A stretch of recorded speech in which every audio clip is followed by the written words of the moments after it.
Hi, I'm Tanisha Abrams. My discipline is cinematographer. I decided to do my presentation for The Dark Knight Rises Darkwing Duck.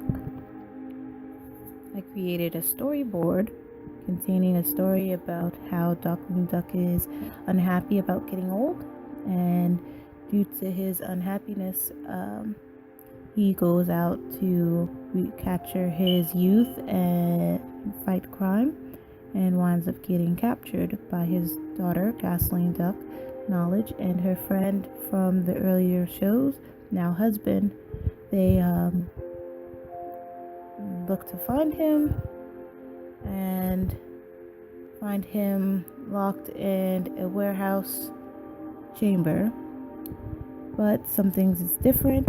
They get him home and they discover that the old superhero seems to have reversed in age. Then he starts to become bigger, stronger, faster. And all of that would be great if he could remember who he is. Now they must find a way to reverse the memory loss, or they lose Darkwing Duck forever. It turns out that he wasn't taken by any villains, but by an extraordinary group of galactic world protectors. Darkwing Duck was chosen to protect the world and to aid him in his job. They chose to enhance him, bringing him back to his youth. But something went wrong due to Darkwing's Duck inherently bad memory. They enhanced his bad memory. And so the only way for him to get his memory back is for him to want it back.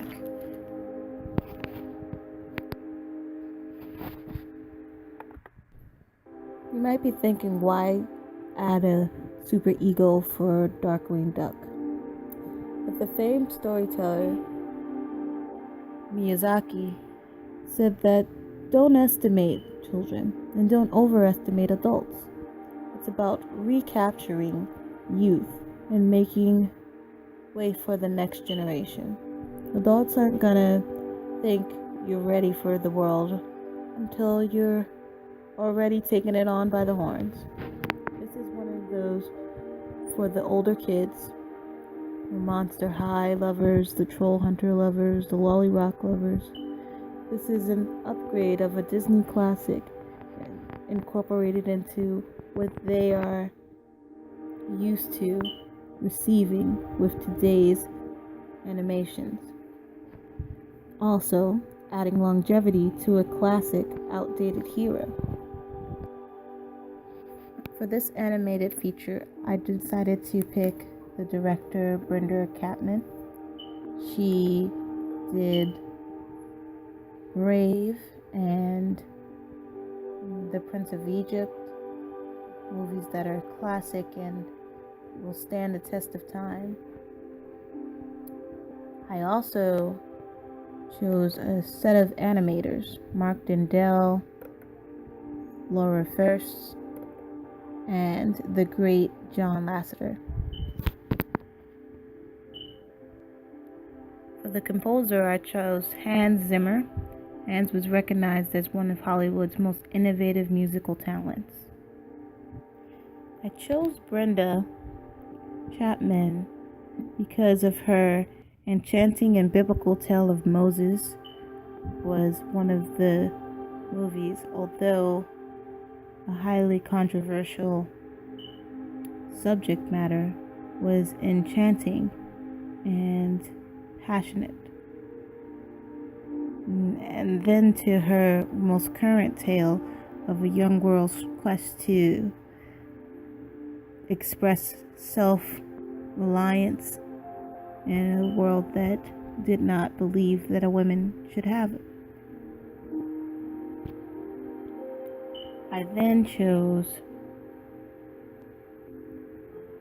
Mark Dindell from his massively underrated Cats Don't Dance.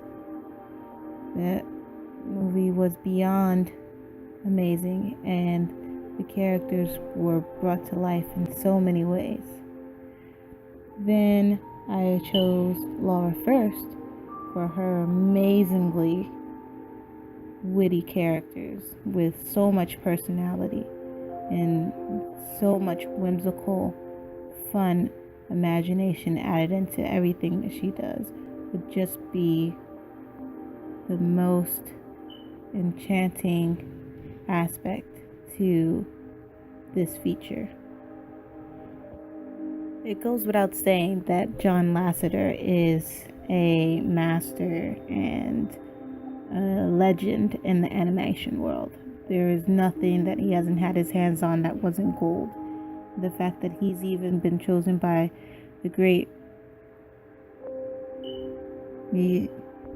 Miyazaki to enhance his 2D animations is just a test to his greatness.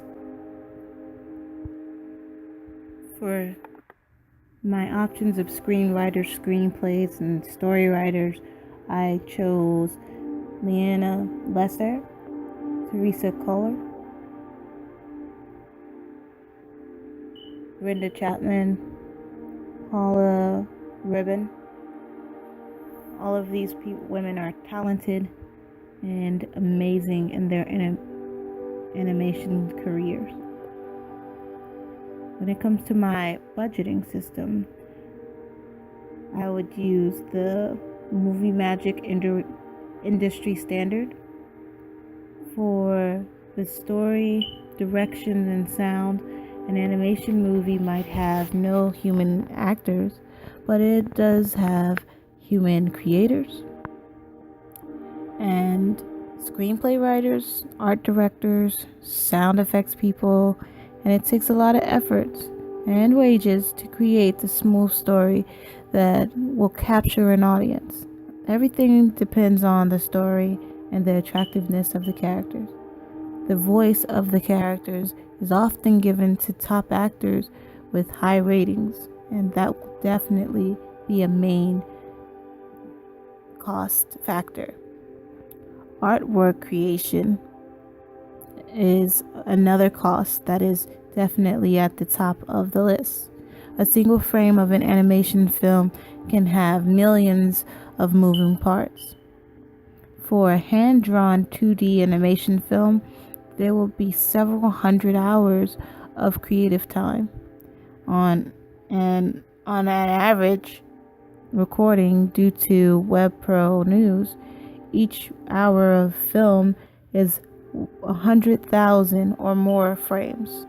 So it would definitely be a costly time frame.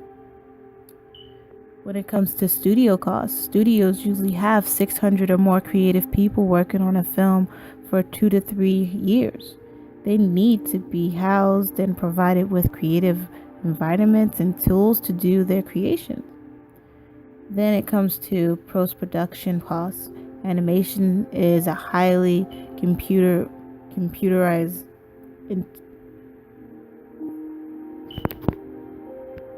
computing intensive task. Even in the case of this 2D animation film, you'll need hundreds of hours of rendering. You'll need also a server farm that's with possibly 5,000 or more machines running all year. It is a lot of computing power for supporting personnel and energy, which is a definite cost.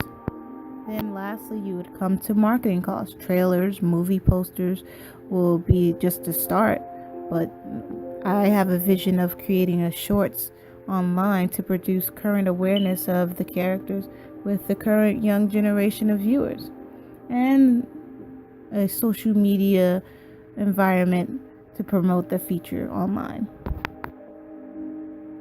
That being said, marketing will entail post on YouTube for the shorts, Twitter updates for the production.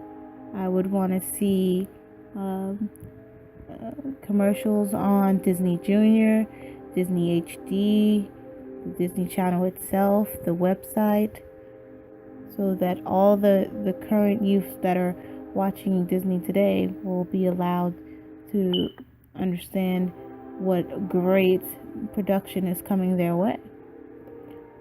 Most of the location and soundstage will be done at Disney Studios, but I would like a rendering of the city by incorporating San Francisco and Portland, Maine.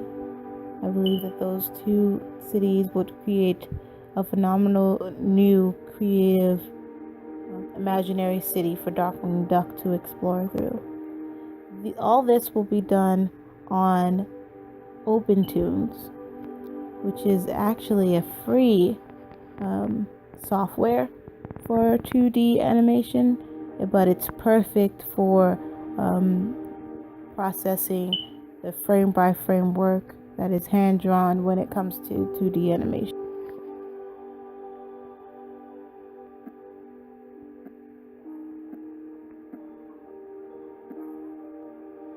Lastly, the scheduling will go accordingly. By July 2017, we'd have the screenplay in. My name is between January, June of cinematography. of 2018, the storyboards will be in, and then between June 2017 to early 2019, we'll be working on and completing